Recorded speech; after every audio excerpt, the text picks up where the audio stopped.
The Truth and Reconciliation Commission released its preliminary report on Canada's Indian residential school system in June of 2015 with a list of 94 recommendations for action.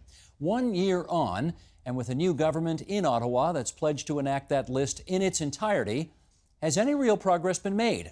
Let's ask the man who chaired the commission, Murray Sinclair, now an independent senator, and he joins us now from the nation's capital. Senator Sinclair, is it still odd to respond to that, Senator Sinclair? Well, it is. It takes some adjusting because I was a judge for 28 years, and you get used to a certain title, a certain way of responding to titles, and so I do have to think twice before I wonder if they're talking to me. Well, we are talking to you tonight, although not about the Senate at the moment. Let's look back at a year on from the TRC recommendations. Looking back over the past year, are you personally satisfied that you think the hearings did an adequate job in painting a complete picture of the residential school situation in this country's history? Well, I think it would probably be giving too much credit to say that the hearings did a complete job. What we did was we opened the people's eyes, the public's eyes, and the eyes of leaders of the country to the importance of understanding the legacy of Indian residential schools, not only for those who were there and for their children and families, but also for the spillover impact of residential schools on those who were in the public schools as well, including those who worked there, and what was taught in those schools. And as a result, I think people now understand why things are the way they are, at least have a pretty fair inkling about that. There's a lot more detail, of course, that we can reveal, and there's a lot more detail that should be revealed. But for our part, I'm satisfied that we took advantage of the opportunity to listen to the survivors who did speak to us, to record their statements, to put that on the record, to create a national memory, and to show to Canadians that something needs to be done about this. I wonder how much you think the cause was helped by the fact that your recommendations, your 94 calls to action, came out just a couple of months before the then Prime Minister called the election campaign, and it did seem to garner quite a bit of attention. When the report came out, people may remember that there was a certain degree of coolness towards our summary report in June of last year by the federal government and the Prime Minister at the time. And my comment at the time was that we didn't write this report for this government. We wrote this report for all future governments. And whenever a government comes along that wants to do something about this, then our report will be there for them to use. Did you ever get a meeting with Stephen Harper about your 94 calls to action? Oh, yes. He responded the morning of the release of the summary report and the calls to action, and we had a discussion later that afternoon. Were you satisfied with his response at the time? No. Are you more satisfied with the response of the current Prime Minister? A little bit. The reaction by the current Prime Minister during the heat of the election campaign, I thought, needed some more consideration, because not all of our calls to action are aimed at the federal government. So for the federal government to undertake to implement all of the calls to action meant that there probably wasn't a lot of thought and consideration that went into what areas of responsibility for the provinces, what were the areas of responsibility for the churches, and what were the areas of responsibility for the private industry that we had identified. But I think what it did show was a willingness to step up and take charge of the process going into the future. And what we said at the time of the release of the calls to action was that we need to understand that getting to the truth was hard, but getting to reconciliation is going to be that much harder, because people are not going to necessarily understand why change is needed, or even if they do understand why change is needed, they may not be able to appreciate that things are going to have to change in a way that they didn't expect. And so I think the conversation around reconciliation is going to take us a long time. It's going to go over generations. I think to expect that much will have changed in the first year or even in the first term of this federal government is expecting too much, because we have to change entire institutions. What we said during the hearings and what was contained in our report is that this is like trying to turn a huge ship. It's going to take a lot of effort just to get the the prow of the ship pointing in a different direction, and then to get it moving in that direction is going to take another period of time. I want to just take a moment to focus on call to action number 19 because it talks about closing the gaps in health outcomes between Aboriginal and non-Aboriginal communities, and specifically refers to the suicide and mental health crises that we have heard so much about lately, in particular at Awapiskat. And I wonder what approaches you think will best serve the people in Attawapiskat to take those appallingly tragic circumstances out of the headlines and find some improvements for those poor people. Well, first of all, I just want to point out that most of our early recommendations from Call to Action 1 all the way through to the first 25 or so calls to action were really aimed at getting information together so that we could have a proper conversation about causes and effects and benefits.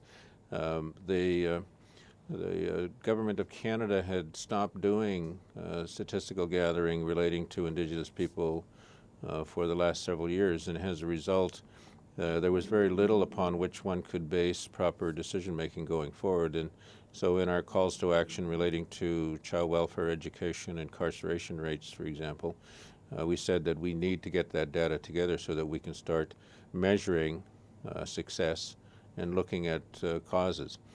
The ones relating to health focused upon the issue of mental health and the issue of suicide rates because they're at a critical point. They were then, a year ago, they are now, they have been for some time, and they will be for some time into the future, because the issue of children or young people who are wanting to take their lives is a reflection of the despair that they feel about where they fit into society. It's a reflection of the despair that they feel about the poverty, about the housing situation, about the living conditions in their community, about their family relationships, about the dysfunction within their families that have come about because of the impact of residential schools, about the ongoing violence, which many would argue, and I think we would support at the Commission, stemmed from the violence that residential school survivors experience in residential schools, and which perpetuates itself in violence in the home. And for those young people, as Frantz Fanon, a famous sociologist, said in 1947, initially their violence is going to be turned inward, so it'll be in forms of self-abuse, such as alcohol and drug abuse, and self-abuse in the forms of suicide and attempted suicide rates. But eventually, that violence is going to turn outward, so it'll be manifest itself in violence to neighbors and violence to family members, but it could also manifest itself in violence against society and against the state. And so we need to be concerned about it as a society, that we address it completely now and do something that will allow those young people to find ways of feeling more hope about their lives and their future. And what we said is that we need to fix the way that the educational system in their communities work, so that they do feel that they're getting an education which helps them to find answers for themselves, that are truthful to their past, truthful to their sense of self and their identity, and gives them self-respect and pride. And that also they can see employment opportunities being realistic for them, whether within their community, near their community, or in other parts of the country. And we also need to ensure that they can feel that they have a safe environment in which to grow up as young people, and that they're not living constantly in a life of danger, whether that danger is passive in the forms of inadequate food supplies or inadequate living conditions, or whether it's more aggressive in terms of violence in the homes that they live in. All of that needs to be addressed. In addition to that, we say that young people today, young Indigenous people today, suffer dramatically from loss of identity, loss of self-respect, and loss of pride, which has been engendered for many generations, and they can't find answers from their families. They can't find answers in their communities because their elders and their family members have themselves lost their sense of identity. And when young people are growing up in the teenage years and as young adults, they want to know who they are. They want to be validated. They want to feel that this country has a place for them and that they have a place in it that means something, and they want to feel that there's a future here, and they want to feel positive about all of that. And right now, we're not giving them that. And until we can do that, we will constantly be fighting critical issues in the crisis, emergency kind of way, as we are now. And we can't keep responding in that way because it's inadequate. I'll do one brief follow-up on the educational angle that you just referred to there, and that refers to call to action number 62, which is to improve resources to help teachers inform students about Aboriginal peoples' historical and contemporary contributions to Canada. As far as you know, is that happening yet? It's beginning to happen. We do know that beginning in 2012, as commissioners, we met with the Council of Ministers of Education for Canada in order to persuade them that they need to include in the curriculum materials for all children in the school system some information about residential schools, but also a fuller history, a fuller awareness of what Canada's history is all about, so that they can grow up understanding what the country that they now live in, that they are going to be assuming responsibility for, actually has done over the years, not just to Indigenous people, but also to non-Indigenous people. And with that awareness, that opportunity to develop a sense of respect for Indigenous people will be that much greater. We do point out that Indigenous schools are funded at a much lower level, and that funding, those funding levels and the inadequacies of it need to be addressed. But at the same time, what the children are being told also needs to be fair and proper to them. Not just Indigenous children in the schools that are run by Indigenous communities, but also non-Indigenous children in the public schools, because children being educated in this country have for many generations been taught that Indigenous people are inferior and that people of Western European civilizations who come to this country are superior people. And that those combined mythologies need to be corrected. Well, let me follow up on that, because there are, I think, teachers in this country of goodwill and good heart who nevertheless feel ill-equipped to introduce Aboriginal cultural content into their classrooms, or alternatively may fear charges of cultural misappropriation and that kind of thing if they do try to educate kids on that front. What would you recommend on that? Well, there's probably three things that they need to keep in mind as they go forward. First of all, the responsibility for curriculum development and the dissemination of curriculum materials falls on the shoulders of departments of education across the country, because so long as it is left in the hands of and the responsibility is left to individual teachers, it will be a haphazard approach. And once a teacher leaves who is doing good work, then that good work leaves with the teacher. And that's no way to run an educational system. The system itself has to have and undertake to fulfill its responsibility to educate all children properly. In addition to that, teachers of goodwill, and there are many of them, are struggling with the fact that not only is finding materials hard to do, but being able to figure out how to utilize it in a classroom setting without both training and support is something that's missing in the system, and that needs to be provided through faculties of education where teachers are trained on how to do that kind of stuff. And finally, there is the need to engage with and consult with Indigenous people and Indigenous leaders about what schools are doing. And that schools where there is a significant number, or any number for that matter, of Indigenous people within the school or within the school division need to feel that they are involved and they have the right to be involved in the education of their children, and that's not been the case to this point. Okay, Senator Sinclair, let me read an excerpt from the interim report of the TRC that came out a few years back, and here's the quote. "The Commission also heard about the fun that children had in school. In the presence of a dedicated teacher, some children experienced the pleasure of learning. In some cases, particularly in more recent years, parents had sent them to school to learn the skills needed to make a contribution on behalf of their people. The Commission heard about how these students made and are continuing to make those contributions." Now, I note that there is this brief positive note in the interim report, but I think you left it out of the final report, and I'm just wondering why. Well, no, we didn't leave it out of the final report. The final report is over 5,000 pages long, and so you can expect you're going to have a hard time finding any particular piece in it.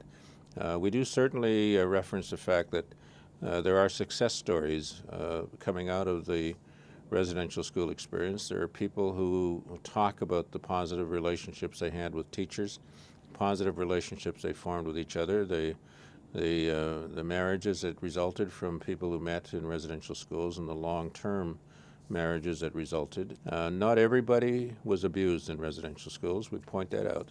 Not everybody talked about the residential school experience in a negative way, and we point that out as well.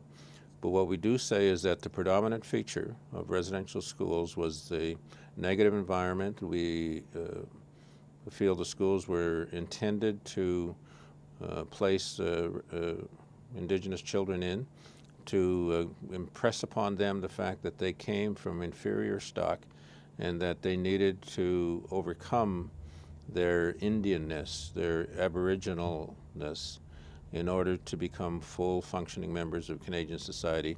And a school system that is built upon that principle is a wrong-headed system. All right, let's talk about poverty a bit. The Canadian Centre for Policy Alternatives looked at this and estimated 60% of First Nations children on reserves are living in poverty.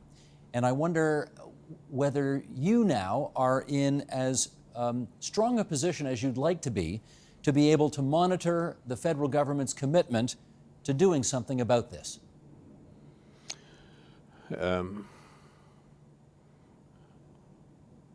I don't know the answer to that, I suppose. I'm in as good a position, I guess, as I can expect to be, given all of the situation. But whether or not I will be successful in terms of my influence and my ability to influence change remains to be seen, and I accept that challenge. But the reality is that what I can do is I can continue to remind my colleagues in the Senate, and I can continue to remind the Canadian public through my work as a senator about the transition that the calls to action were intended to put in place, and whether or not we are meeting the objectives of those calls to action as we evaluate them from time to time. It is my intention on a regular basis, weekly if necessary, to bring to the attention of the Canadian public what is and what is not happening that our calls to action have specified. We have created a cultural context in this country that we need to change, and changing them at one level will have some impact. Changing it at multiple levels will have a larger impact, and that's what we need to think about. So that's why our calls to action were segregated as they were, and were aimed at the private industry, the provincial governments, the federal governments, the private charitable community-based organizations, as well as the municipal organizations, because what we said to them and to the churches as well is that we all have a responsibility here, and we must pick it up. We must do something, because if we don't, it's our children and our grandchildren who are going to be suffering. I suspect it is that eloquence, Senator Sinclair, that helped you, I don't know if win is the right word, but let's say be acknowledged for the work that you did on this commission by the Mosaic Institute, which recently made you its Peace Patron for 2016, which was a great night and a great tribute to you. Thank you for coming on TVO tonight and sharing your views about this. Thank you very much, Steve. Help TVO create a better world through the power of learning. Visit supporttvo.org and make a tax-deductible donation today.